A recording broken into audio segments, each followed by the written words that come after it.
Guys, welcome back again to my channel. So Kenneth Okonkwo have broken silence about this issue of defamation being a crime or criminal act in Nigeria, because he broke down every single thing that defamation is not actually a crime, because everybody have the right to express his or herself. And he said two things I love in this video I'm going to watch now.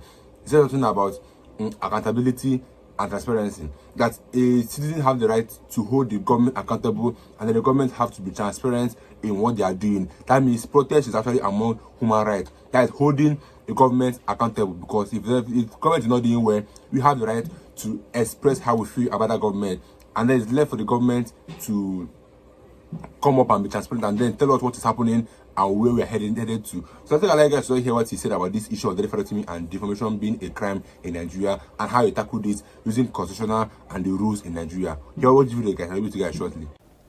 Let me first of all admit that in the archaic laws of the Criminal Code Act and the Penal Code Act that were enacted probably before I was born, you see the sections, maybe section 373 of the Criminal Code Act that governs the Southern region, and maybe section 391 of the Penal Code Act. You see traces of criminalizing defamation. However, some states, knowing that some of those provisions were part of what we inherited from the colonial masters, who wanted to shield themselves from the painful hands of the freedom fighters, they now criminalized anybody that will bring their actions to disrepute. And that was the reason for all this defamation, purported as a criminal offense. But when nations saw that criminalizing defamation may stifle free speech, because if you go to the Constitution, section 39, freedom of expression is generously couched to say a man has the right to receive idea and information and has the right to express it the way he deems fit without undue interference.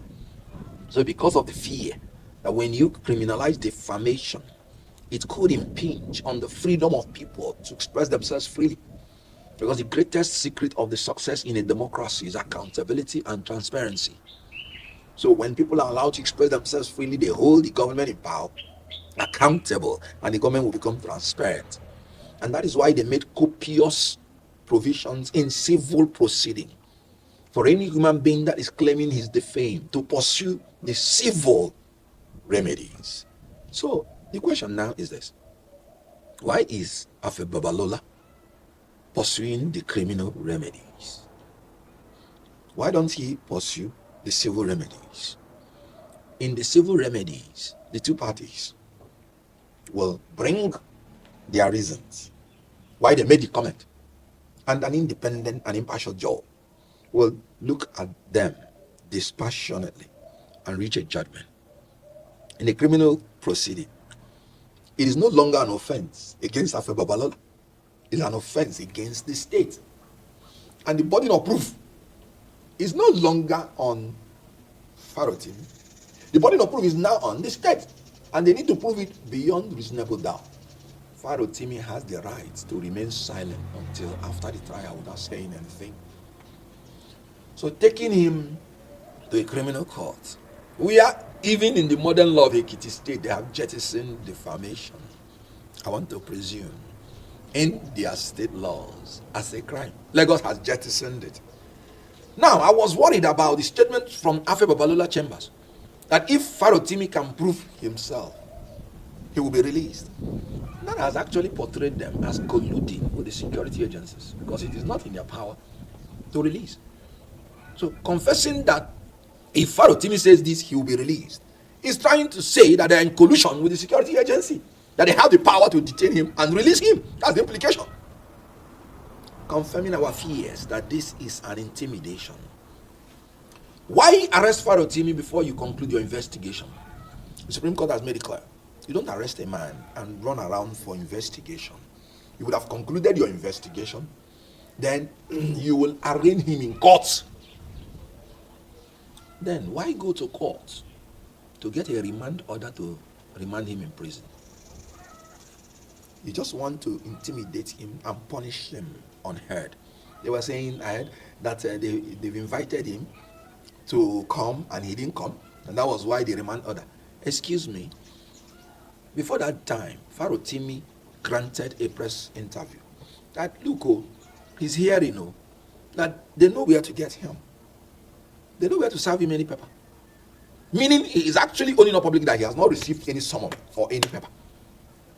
He said there is a conspiracy, and he said no Nigerian should cry for his freedom. That all Nigerians should insist that they should take him to court. Now, in America, by way of comparative analysis, people are even allowed to make a plea from their house. They'll send you the charges, and you would state in writing whether you're pleading guilty or not. And if you say you're not guilty, then they will tell you the day you present yourself to court for the commencement of the trial. So a man, you know where he's staying, who does not go to London or America and be tweeting from there like some cowards do. But he has been in Nigeria and told he's not going to anywhere, and you know where he is. Have you served him any paper personally? If you have, what's the evidence? What they would have done is, if they've been serving him, because there has to be personal service, if he has been rejecting it or avoiding it, you make it public. I did not see any public declaration by the police or any security agency that they have been serving him and he has not been honoring it. Remember Yahaya Bello? EFCC made all the arrest attempts and all the going to court public before they even served a bench warrant. Did you hear that in Farotimi's case? So I suspect conspiracy. And then the Afe Babalola chamber confirmed when they say, if he proves the allegation, in criminal proceeding, it is the prosecutor that will prove all the allegations beyond reasonable doubt. So if they wanted Farotimi to prove whether what he's saying is true or not, they would have gone through the civil proceeding, where they will now allege defamation, and Farotimi would justify that it is not defamation, that it is the truth. They are the facts. And then they did not go through that procedure, and that is what is making us to conclude reasonably that that is an attempt to intimidate, to frustrate and manipulate Nigerians and punish Farotimi for his political stand on issues without giving him fair hearing. He said he's a victim of Nigeria. I agree with him. So what they would have done is that they would have filed the charges publicly, told Farotimi, come and defend yourself. He comes to court on the day, defends himself, and then the court will decide. Why remand him? Anytime you start remanding anybody, you've already started punishing him. And nobody has any power to punish anybody except the law court.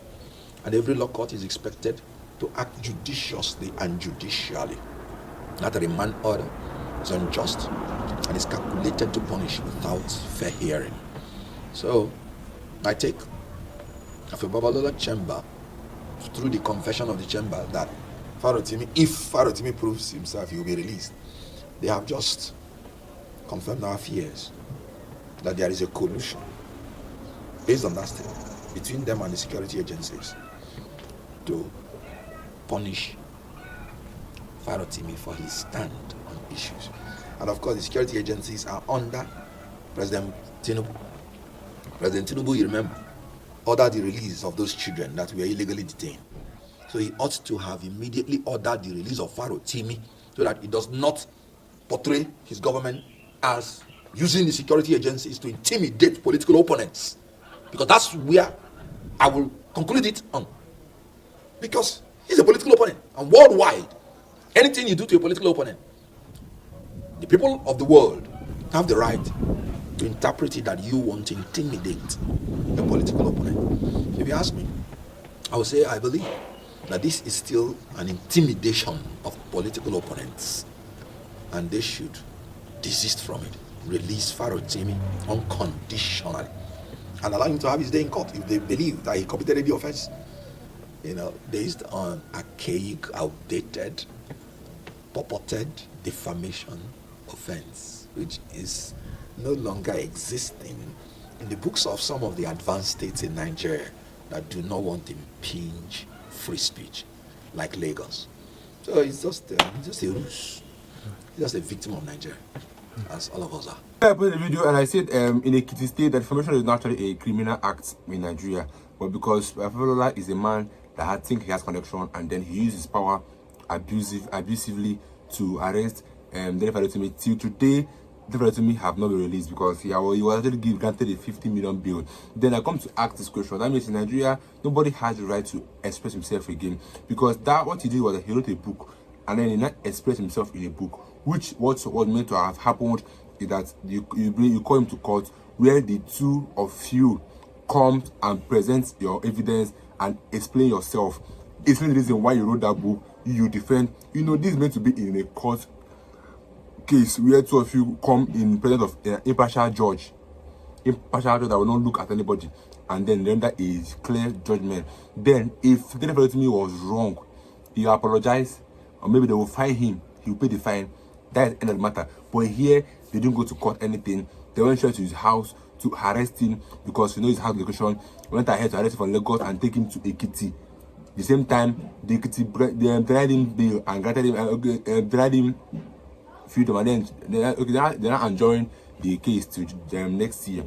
But whereas we have simple thing that Ekiti states defamation is not a criminal act. And why was he on handcuff? Handcuffed are for criminals. Then he's not a criminal, but he was handcuffed. And I will say that Nigeria is civilized, or Nigeria is following a constitution that guides the nation. It's a lie. I don't think we have a constitution in Nigeria because everybody is failing it. We can no longer express ourselves. Then tell me what's the essence of the constitution. So I'll see you guys in the next video. If you watch in the comment section, don't forget to subscribe. Stay tuned, guys.